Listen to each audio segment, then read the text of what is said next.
Di mana pada tausiah sore hari ini yaitu tentang apa yang akan kita hadapi ketika kita akan berangkat menuju satu terminal akhir kehidupan.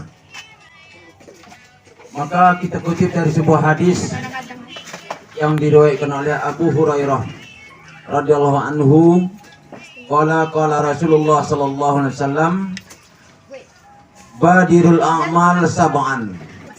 Artinya bersegeralah, kejarlah 7 perkara dari satu amal-amal, di mana nanti sebelum kita meninggal dunia tentunya ini yang akan kita antisipasi, yaitu badirul a'mal sab'an, hal tantaziruna illa faqran munsian. Apakah kalian akan menunggu datangnya, ketika kita datang kita akan mengalami suatu kemiskinan yang akan melupakan, atau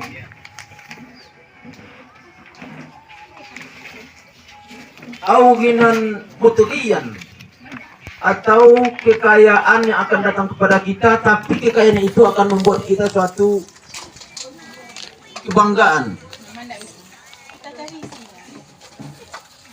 au maridan mufsidan, atau datangnya suatu penyakit kepada kita yang dimana itu yang akan menyebabkan kerusakan, apakah kerusakan batang tubuh kita, kerusakan yang ditimbulkan oleh penyakit-penyakit tersebut, kita tidak bisa melakukan suatu ibadah dan lain sebagainya, au haraman mufnidan, atau datangnya waktu tua kita, tua bangka, atau kita dikatakan sudah tidak bisa mengingat-ingat lagi, sehingga kita kembali kepada waktu kecil kita. Itu yang akan kita tunggu-tunggu. Au mautan mujizan, atau kita akan menunggu suatu kematian yang jelas-jelas akan datang nyata bagi kita. Awid dajjal, atau yang akan kita tunggu dajjal. Kita tunggu datangnya dajjal dulu atau bagaimana, sehingga kita bersiap-siap untuk akan beramal. Sehingga dajjal ini sesuatu yang gaib, wah iban yuntazar, sesuatu yang gaib yang sangat-sangat jelek untuk ditunggu-tunggu, di mana dajjal nanti akan menyesatkan umat manusia. Awis sa'ah, atau datangnya hari kiamat. As-sa'atu adha wa amar, dan hari kiamat itu akan jelas pasti datang, dan akan kita alami, manusia akan alami di akhir-akhir zaman.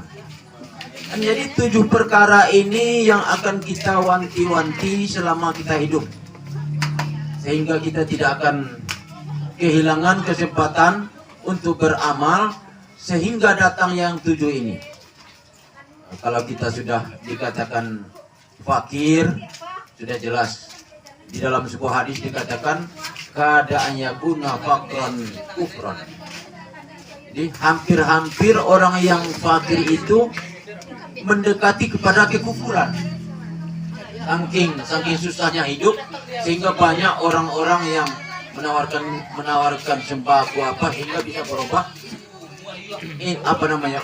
daripada keyakinan. Banyak seperti itu. Dan insya Allah ini bukan di daerah kita, tapi di daerah tetangga kita di sana. Atau kita ditimpa oleh suatu penyakit sehingga tidak bisa berbuat apa-apa lagi.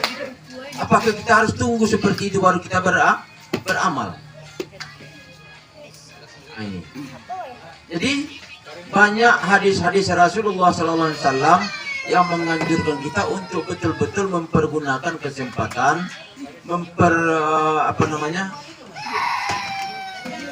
waktu-waktu yang harus dipergunakan oleh kita, sehingga kita tidak tidak mengalami kerugian. Jadi inilah yang harus kita jaga-jaga. Kalaulah sudah datang penyakit kepada kita, kita tidak bisa beramal lagi. Datang kemiskinan, kita tidak bisa berbuat apa-apa lagi. Oh, dulu saya waktu itu punya sedikit, ya, punya harta, punya ini. Kenapa saya dahulu tidak bisa berinfak, bersedekah? Atau kita umpamanya diberikan oleh Allah sebuah kekayaan, tapi mengakibatkan kekayaan ini kita menjadi sombong. Ini sehingga kita berlindung kepada Allah daripada apa yang disebut dengan istidraj. Al-istidraj ini artinya Allah berikan nikmat kepada kita, namun kita belum pernah tergerak hati untuk akan menambah ibadah, mendekatkan diri kepada Allah. Istidraj namanya. Na'udzubillah. Jadi kalau orang sudah ditimpa dengan istidraj ini, jadi artinya dicoba oleh Allah Subhanahu wa taala, diberikan kekayaan, diberikan kenikmatan, tapi dia tidak pernah mengingat kekayaan itu adalah atas pemberian Allah Subhanahu wa taala. Tetap dia bermaksiat kepada Allah atau tidak peduli dengan syariat-syariat atau agamanya sendiri. Itu namanya istidraj. Jadi kita berlindung kepada Allah, jangan sampai hal-hal ini terjadi pada kita dan keluarga kita. Atau kita menunggu Dajjal datang. Kalaulah Dajjal sudah datang, berarti sudah kiamat akan mendekat itu sudah. Kata Rasulullah SAW, ya, Rasulullah menggambarkan tentang dekatnya Dajjal itu bagaikan apa namanya, ya, anwasa'atu hakada. Saya dengan hari kiamat itu seperti ini, kata Rasulullah, dekat. Dia tunjukkan antara telunjuk dengan jari tengah saking dekatnya. Maka salah satu di antaranya hari kiamat itu yang mendekat tentunya dengan datangnya Dajjal. Kalau Dajjal sudah datang bertemu dengan kita, na'udzubillah, itu berarti kita sudah diambang daripada kehancuran kehidupan.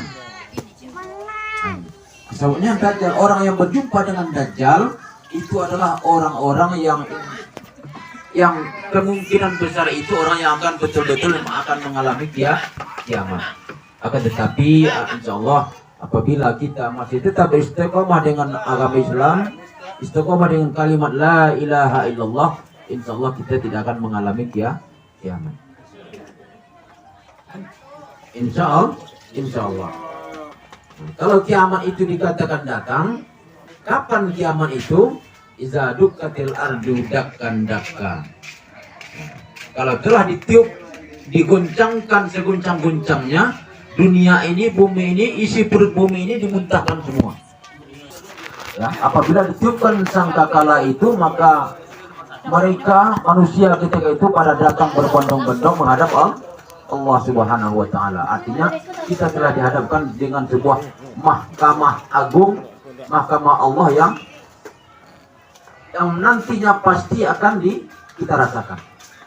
Maka di hari kiamat itu kita berlindung kepada Allah, jangan sampai kita nanti di alam mahsyar, padang mahsyar itu nanti kita mengalami kesusahan-kesusahan, maka kita dapat berlindung dengan di bawah payung-payungnya Allah. Apa kata Allah? Apa kata Rasulullah SAW? Sab'atun yuzilluhumullahu fi zillin la zilla illa zilluh. Di antaranya adalah salah satunya berbanyak-banyak bersedekah. Atau dikatakan al-imam al-adil, seorang penguasa atau kepala rumah tangga atau penguasa atau dikatakan seorang yang berpotensi di masyarakat, dikatakan penguasa atau kepala suku, pak lurah, pak carik, kepala desa, wali nagari. Nah, itu imam, al-imamul adil. Nah, itu yang dapat perlindungan itu di padang mahsyar. Kemudian di antaranya yang mendapat perlindungan itu adalah asyabun nasya'a fi ibadati rabbih. Seorang laki-laki yang selalu tetap dengan istiqomah beribadah kepada Allah. Kemudian rajulani tahaba fillah, dua orang laki-laki selalu mencintai karena Allah. Ya. Kemudian dikatakan rajulun fadat ainahu. Rajulun fadat ainahu khalian min ibadati rabbih. Seorang laki-laki yang air matanya meleleh, air matanya menetes karena ya beribadah kepada Allah di tengah malam, menyesali suatu perbuatan yang lalu. Dia menangis ketika itu dengan melakukan sholat di tengah malam yang sunyi senyap begitu. Kemudian siapa lagi orang yang mendapat perlindungan pada hari kiamat di padang mahsyar ketika itu? Rajulun da'anahu imra'atun zata mansibin wa jamalin.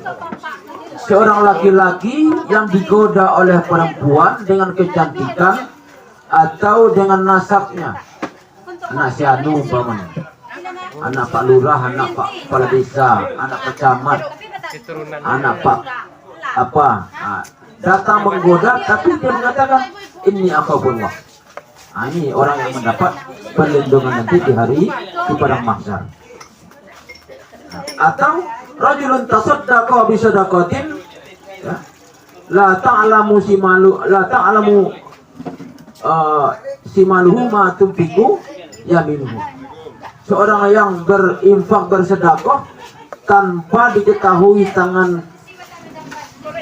kirinya apa yang disedekahkan oleh tangan kanan. Artinya orang bersedekah tanpa disebutkan siami. Nah, ini dari anggota PKBP, ya, mudah-mudahan ya pada sore hari ini sambil menunggu kita berbuka puasa, ya, marilah sama-sama kita kembali mengingatkan antara keluarga kita, sanak kemenakan kita, sanak keluarga, anak kemenakan. Jangan sampai di akhir-akhir kehidupan kita ini kita tinggalkan mereka itu orang-orang yang mewariskan akhlak-akhlak yang tidak baik. Nah, ini. Jadi itulah kegunaan kita berorganisasi keluarga besar ini, saling nasihat menasehati.